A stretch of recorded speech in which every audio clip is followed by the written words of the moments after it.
In this exercise video, we're going to be going through a coordination exercise on trying to get your posterior chain through your lower extremity functioning better. So this is going from all the way from your hip, back of the hip, down to your feet, trying to get stabilization and coordination all together. So what we need is one resistance band around your knees, so right above the kneecaps, and then we're going to have another smaller band that we can have underneath your toes. So what we need to do is get your feet about hip width apart, so kind of right underneath your hips here, and kind of a neutral stance with your feet. So whether that's perfectly straight on or slightly out to the side is dependent on your own body. So we have the band around our knees. This is going to cue our glutes and our deep hip rotators to activate, but we're also going to use this other band to put under our toes to make sure we're getting good grounding of our toes and stabilization from our feet. So with the band for your toes, you're going to give it a good stretch.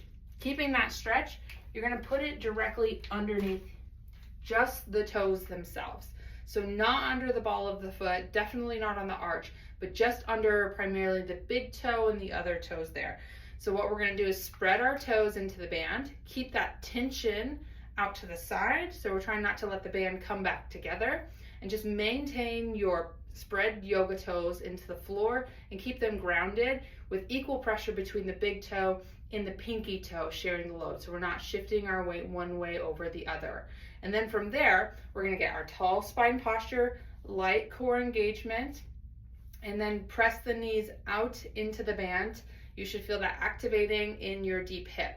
As you're pressing out into the band, you have to make sure those big toes stay on the ground and don't lose that tension into the band. So we're going to keep that pressure out into the band, keep our big toes rooted into the ground, and come into a mini squat, and then come back up. The whole time we're keeping that pressure out into the band with our knees and keeping our big toes on that band so it doesn't lose its tension. We're going to work through this range of motion as we're getting coordination and progressively getting lower as we're improving. So first you may just start with a quarter squat. Once you've got that down, then start to go into deeper squats, making sure you're maintaining both the foot position and the knee position.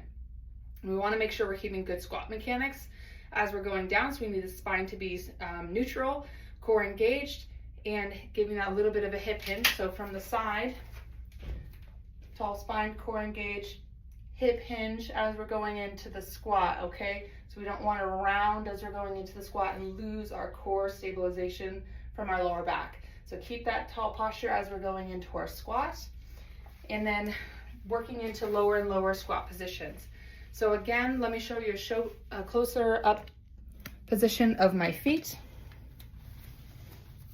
Feet hip width apart, tension the band just underneath the toes. So we're keeping our big toes rooted into the ground, making sure we don't lose that tension into the band as we're doing our squat position here. We don't want the band underneath the ball of the foot, because then we can just cheat by pressing in this way. But we just want under the toes to make sure the toes are doing the work here. And if we're doing it incorrectly, we see the band do that, then we know we're not keeping our feet rooted into the ground and we need to correct that big toe posture.